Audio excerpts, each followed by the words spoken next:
Hello and thanks for joining us on Chicago Tonight. I'm Nick Blumberg. Brandis Friedman is on assignment. Here's what we're looking at. One-on-one with a former ICE spokesperson on the agency and immigration enforcement changes under the Trump administration. This is everybody's fight. And Southside residents renew gentrification concerns as the Obama Presidential Center opens this week. First off tonight, Governor J.B. Pritzker signs the budget just passed in Springfield into law. Touting it as the 8th consecutive balanced budget under his watch, Pritzker and other state officials say the spending plan prioritizes working families, including making up for lost SNAP benefits, new funding for affordable housing efforts, and investments in K-12 schools. Pritzker also responded to comments last week from Illinois Attorney General Kwame Raoul, arguing his office was underfunded by $10 million in the budget. The governor applauded Raoul's efforts on behalf of Illinoisans, including frequent suits against the Trump administration, but says there's revenue coming into the AG's office from other sources. In addition to the budget for the Attorney General's office, the Attorney General's office also benefits from settlements that occur. And so that actually increases the amount of money that they get from sources that have nothing to do with the state budget itself. And so the adjustment that was made to the budget that comes out of Springfield was really a response to the idea that there's money coming in from other sources. Former Alderman George Cardenas is running for mayor of Chicago. Cardenas now serves as a commissioner on the Cook County Board of Review. He says he and some of his advisors have been doing an independent audit of the city's books and argues that heavy spending, failure to collect debt, poor fiscal controls, and other missteps mean Chicagoans are bearing the brunt of mismanagement. Some say it's always been this way. I disagree. My work tells me it is a management problem. It is a governance problem, a competence problem. Because when city government is disorganized, families pay the price. Cardenas joins an already crowded field, including Illinois Comptroller Susana Mendoza and businessman Joe Holberg, as well as expected bids from Congressman Mike Quigley and Cook County Treasurer Maria Pappas. Chicagoans gather to mark this week's Juneteenth holiday and celebrate gains in the city's life expectancy. Mayor Brandon Johnson and a group of community leaders were on hand for a Juneteenth flag-raising ceremony in Daly Plaza, where the mayor touted that Chicagoans now live an average of 79.5 years, the city's highest ever, with black Chicagoans seeing an improvement of a year and a half and the gap between black and white Chicagoans shrinking. But Johnson says that despite improved conditions for black Americans, progress requires continued work. As our country prepares to celebrate 250 years of history, we must be honest in this moment. White supremacy still wants to grip our necks with its ugly hands. But as long as we remain together, we can continue to break free and experience liberation as our ancestors dreamed of. Up next, one-on-one with a former spokesperson for ICE. That's right after this. Chicago Tonight is made possible in part by the Alexandra and John Nichols family, the Polk Brothers Foundation, and the support of these donors.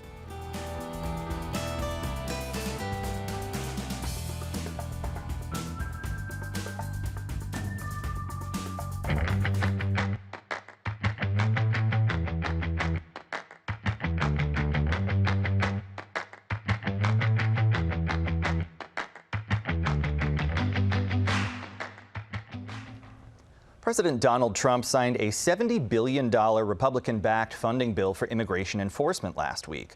The move means Immigration and Customs Enforcement and Border Patrol will be funded through the end of Trump's term. It comes as many Chicago communities are still dealing with the fallout from Operation Midway Blitz and ongoing enforcement efforts, and amid concerns from Democrats that the long-range funding takes away Congress's oversight power. Joining us to discuss the state of immigration enforcement in the U.S. is Gail Montenegro, who worked as a spokesperson for ICE and its predecessor INS from 1996 to 2017, and then for the Justice Department's Immigration Court until last year. Welcome to the program. We appreciate it. Thank you very much. So, Chicago area, as we mentioned, it's been a major priority for immigration enforcement. Obviously, extremely high profile with Operation Midway Blitz. What was your reaction to the crackdown from ICE and other immigration agents that we've seen locally? My first reaction is that it was shocking. It actually took place in my own neighborhood in the northern suburbs. We saw it firsthand. It was unlike anything I had ever seen, and this was an agency that I had represented and spoken on behalf of for 15 years. And it became unrecognizable. Most of the enforcement norms and policies that guided the agents when I was there, spanning numerous administrations, right. All seemed to go away. For example, when I was there, arrests were never ever conducted based on how somebody looked. Right. And now racial profiling is at the forefront. In my neighborhood, CBP agents were driving around just looking for landscapers and pulling them out of their vehicles. Now enforcement is being done in sensitive locations like churches and schools, places that were off limits always before. And the driving force behind immigration enforcement while I was there was to conduct it with humanity. And I'm not seeing that anymore. Well, of course, after the detention, these folks have to go somewhere. There have been allegations of abuses and rights violations in detention centers in the U.S. Of course, prisons that some people have been deported to in places like El Salvador. What's your reaction to the conditions that detained migrants are facing? Concern, great concern. The removal process is a civil legal process. It's not punitive in nature. It's not a criminal proceeding. So to remove individuals to a third country and to put them in prison there, I just don't understand what they are in prison for. Right. They have not committed a crime there. They should not be serving a criminal sentence in another country's prison. So that is very concerning to me. I have been inside Broadview many, many times. That is a location that's called a processing facility. It's not intended for long-term detention. And it just seemed like so many arrests were being made that those rules and norms that previously guided the detention process were not being put into place. Well, and in your introduction, we sort of outlined the various positions that you held, the agencies where you worked. But briefly, for folks who may not know, what were your day-to-day roles like?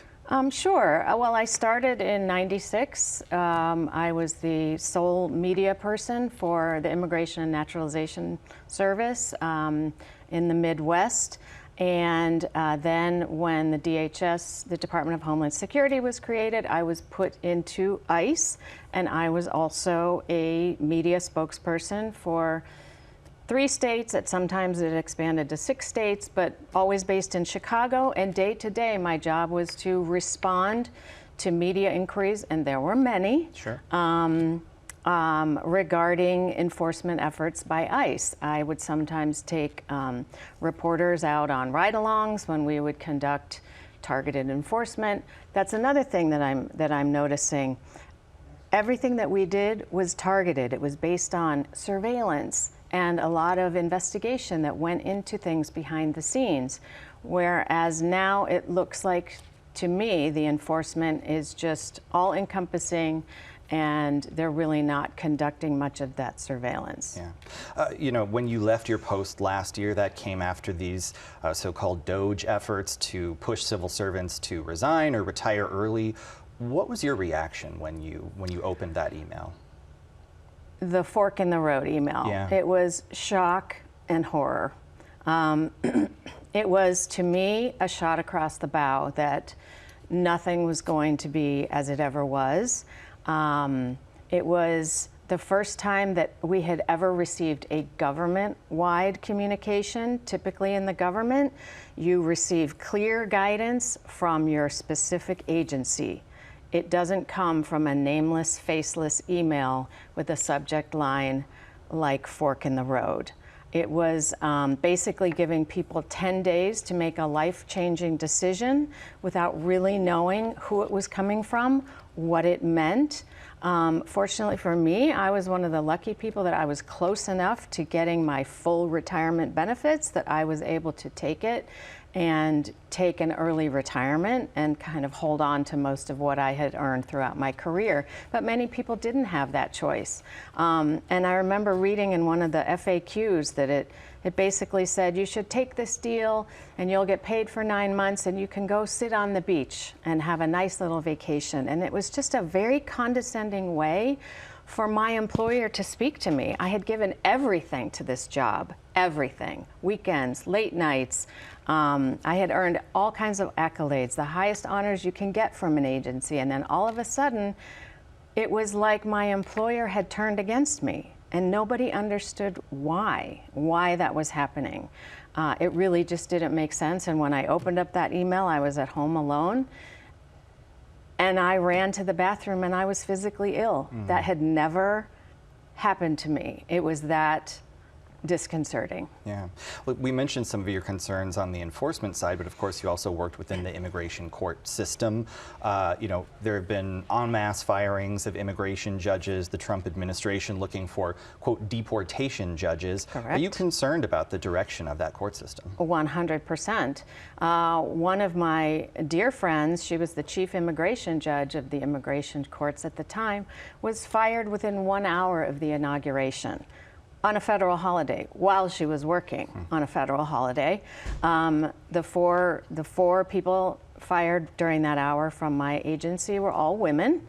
And then many of my friends are part of the hundreds of immigration judges who have been fired since then without cause, which has never happened before. And now they are hiring new deportation judges to fill those positions. Now, the term deportation judge is troubling in that it sends the message that removal instead of due process is the intended result of this proceeding. And that is an erosion of justice. Yeah, feeling as though there's a conclusion already reached before any case is heard. Absolutely. There's a PBS PBS News NPR poll earlier this year that found 60% of respondents disapprove of ICE's actions. Of course, we've seen the refrain "abolish ICE" become common among many of its opponents. Do you think there is a way to repair ICE's reputation, its relationship with the public? That's a hard question. I feel like so much damage has been done, and this is an agency that really had to fight for its place. It had to sort of reinvent itself and create a new identity when DHS was created. It combined the customs authorities with the immigration enforcement authorities under the INS and merged those into ICE. And as with any merger, there's going to be some bumps along the way. And ICE really worked hard and had become a professional law enforcement agency that deserved respect. And I was proud to go out there and represent them. I mean, you're always going to have your critics when it comes to immigration enforcement. You know, half the people think you're not doing enough and half think that you're doing too much. But that came with the territory. But I'm really saddened to see what has become of ICE's reputation. And it's going to be very difficult to repair it. I hope it's possible. All right, well, Gail Montenegro, very interesting inside perspective. We really appreciate you. Thank you for having me. Thank you. Up next, efforts to prevent displacement near the Obama Presidential Center.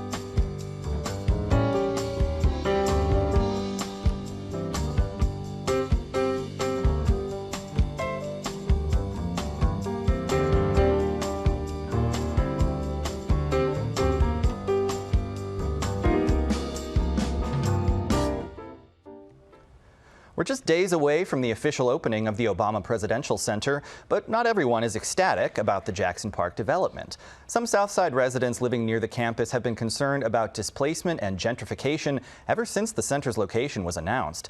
Even with ordinances in place meant to prevent current residents from being forced out, advocates argue the protections don't go far enough.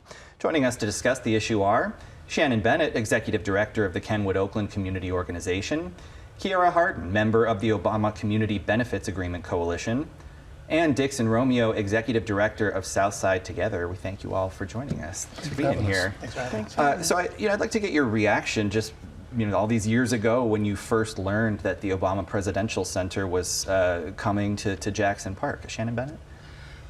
Well, like a lot of folk who've been long-term residents in the area and the community surrounding that area, that center, we were concerned about the process, about how the actual thing came about. So when we talked about it, we talked about, wait a minute, we need to make sure something is in writing. So we came up with the process of a community benefits agreement, which is known and used worldwide when major developments or activities impact local communities. The residents need to have a say in things like housing, economic development, education. There's right across the street from Hyde Park High School. So we rolled our sleeves up, and for years we've held town hall meetings with hundreds of residents. We've continued to get input on what we wanted. Yeah, and what has that experience been like talking with folks in the communities around the center? It's been very enlightening. A lot of people are experiencing, the higher cost of like property taxes, which means rent is going to be also increasing, and just like, the challenges that come with new development, especially large-scale development. Yeah, how about that, Dixon Romeo? The reaction you heard from folks and your own reaction, indeed. Yeah, like overall, folks are not against the center, but how do we make sure that the city of Chicago, the state of Illinois, Cook County are doing things to make sure that this center doesn't turn into like Disneyland, right? It doesn't replicate what the Clinton Presidential Library did in New York, where it gentrified a black neighborhood, right? Like, how do all the folks who made the first black president, get to stay and benefit from the center? Yeah, Shannon Bennett, you mentioned rolling up your sleeves, all these listening sessions, all the work that you did. When you were, putting together that community benefits agreement, calling for that with the center, what were people interested in seeing in such an agreement? They were interested in making sure the city of Chicago, the University of Chicago, and the Obama Foundation put some skin in the game. By skin in the game, we meant commit to what you heard coming from communities as solutions against displacement. Displacement is always the concern of the folk that have usually, their voices are marginalized. So they were asking for what happens to Hyde Park High School.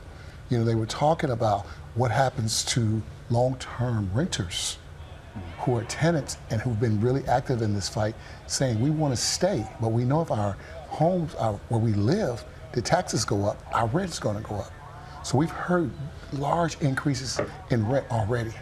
So we really have heard from the people about solutions, because we didn't just complain. We thought about it, we strategized. This could fix it, freeze the taxes. Talk about rent control. Concrete plans. Yes. Dixon Romeo, what kind of reaction have you gotten from Obama Foundation officials? Well, initially, pre me being involved, I know the coalition, we were trying to get that actual, as Shannon mentioned, the actual CBA, and the foundation didn't commit to that. However, what we have been able to do is really organize to make sure the city council has now passed 2 ordinances for housing protections in the area. The most recent one, the Jackson Park Housing Pilot Ordinance, covers all of Woodlawn, nice portion of South Shore, and also Greater Grand Crossing. And it has things in there like, we got 84 city-owned vacant lots that have been set up for affordable housing development, both ownership and rental. Some of them, like on 630 Maryland, Park Station's already been developed, right? But we need more of those developments to happen. And in particular, we got a plethora of tenant protections like expanded fair notice, amongst a tenant opportunity to purchase, to give people the opportunity to purchase the building if it is going to be sold, and also to get fair notice if they're going to know if their building's going to be sold or have rent increases. Yeah, I mean, Kiara Harden, how about those efforts from the city council? What was your reaction to being able to get that kind of support from alder people? Yeah, it was great. Yeah, it was I hear a but coming. Yeah, no, there's no but. It was great to be able to be supported, but there's still more work to come. I guess there is a but. There are still things that, you know, need to be installed, like a rental registry and things like that. Yeah, what rental registry, any other major items that you think need to happen? Outside of rent control?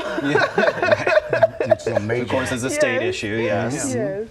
And do you feel like there is, you know, with the local representatives, the folks on the council, that there is an understanding of why these issues are important? Yes, I think that housing across the board is the thing that Chicago is focusing on right now. The affordability is increasing across the city, and I think that all of the orders are experiencing some level of support needed to happen. Absolutely. So data from the DePaul Institute for Housing Studies, it shows investors have been buying up larger shares of property in South Shore than in surrounding communities. Report from 2023 says of 141 single-family homes, close to 40% were sold to these business buyers. Shannon Bennett, is that something that the community should be concerned about? Very concerning, because you take away local control, you take away folks' right to reside where they desire to reside, and we don't know who these entities are. So that's where government and residents and citizens partner, because we see our elected officials as possible partners. But that's what we have to guard against, land banking. It happened when Chicago was announcing their bid for the 2016 Olympics. And our organization, Kenwood Oakland Community Organization, along with others, we fought for CBA at that time. We got a memorandum of understanding to protect in case we had got that bid. But it's the same thing that always happens to our community. If we're not in the room, we're on the menu. Yeah. And that's a problem. There was also some reporting from the Illinois Answers Project that said some of these anti-displacement efforts put in place by the City Council, you know, haven't all lived up to expectations or haven't all done as much as they could, that some people are, you know, in fact being displaced. You know, Kiara Harden, is that something that you've seen? How have you seen the community change? Yes, absolutely. I think that significant change would include like the pricing of housing. When I purchased my house, it was a very reasonable price, and now literally a block away from me, you have a house that's like $800,000. Who is that house for? Right. Who is not for the people that live there currently? Yeah. Yeah. How about that, Dixon Romeo? Seeing the acceleration of displacement, gentrification. Yeah, I think the original the Illinois Answers piece was about the 2020 Woodlawn Housing Preservation Ordinance, and a lot of that we did get augmented and strengthened in the 2025 ordinance, which again is we're continuing to do that work, but ultimately. The Lightfoot administration had proposed, and we took a compromise on some public-private partnerships that didn't pan out, right? And so that is why I think our impetus on the city not putting money into quantum facilities and data centers, but putting it into 63rd and Blackstone, developing that so there's affordable housing for folks in the neighborhood, putting that into making sure all of us can benefit from something that isn't sucking up the energy out of the neighborhood like the Obama Center. Instead, it's going to we're having debates about how much money we should give the Bears when we have Chicagoans getting evicted. South Shore is the #1 eviction neighborhood in the city still, and that's only accelerating. And we're going to fight to stop it, but we're going to need the city to put some money into that and not into football. Well, with the Obama Center about to open, are there, you know, positive benefits that you hope that it can bring to the community, things you're looking forward to? I think one thing that I've noticed is that a lot of folks who have had concerns about displacement, folks aren't complaining about it, they're showing up to our meetings, right? We have a CBA Summit June 27th at Bryn Mawr Church at 11 o'clock, and welcome all to attend. And we have hundreds of people, thousands of people come to events because folks know they need to step up. And when the city has had money come out, like in the Woodlawn Housing Preservation Ordinance, homeowners have blowing our number down, blowing the city down, and all that money got used up so quickly because folks know they need it. So one thing I'm seeing is that people are coming together and fighting to make sure they can stay. I know the next Community Benefits Agreement Summit, it's slated for next week. Kiara Harden, what's on the agenda for that one? Conversations about what's to come, what we have achieved, you know, the work that must continue, you know, and what are we going to do to keep people in their homes? Yeah. Just about 30 seconds left, but Shannon Bennett, what more are you looking for? This is about generational, and it's also about folk who are indigenous residents being able to stay in place. Yes. So the next generations should be able to enjoy their neighborhoods first. And then if they choose to go to other amenities like the Obama Center, but their presence and their survival in their neighborhoods has to be top priority. All right, well, it's been a conversation going on for many years. I know it's not done tonight, but it's all the time we have for right now. Shannon Bennett, Kiera Harden, and Dixon Romeo, thank you all for sharing your thoughts. Thank you. Thank you. We're back to wrap things up right after this. Reflecting the people and perspectives that make up our communities, this story is part of Chicago Tonight, Black Voices. And that's our show for this Tuesday night. You can stream Chicago Tonight on our WTTW YouTube channel every evening and catch up on any programs you may have missed. And join us tomorrow night at 5:30 and 10. Now, for all of us here at Chicago Tonight, I'm Nick Blumberg. Thank you for watching. Stay healthy and safe, and have a good night.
Closed captioning is made possible by Robert A. Clifford and Clifford Law Offices, a Chicago personal injury and wrongful death firm that serves the needs of clients in the Chicago area and throughout the nation.